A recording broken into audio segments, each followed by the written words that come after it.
Maganda ako dahil ako ay butike sa iyong kesame. La la la la, ang sarap namang manilip ng kumakain.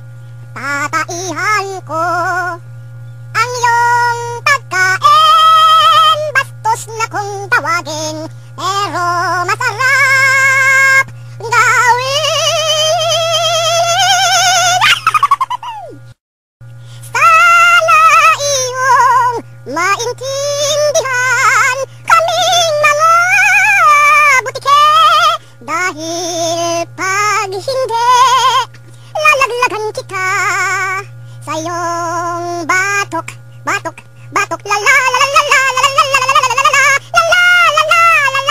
la batok, batok, batok. Hindi nyo ko makuhuli pagkat napuputol ang buntot ko. La la la la la la la. Habol, habol, habol hanggang madapa ka. Habol, habol, habol hanggang madapa ka. Ole!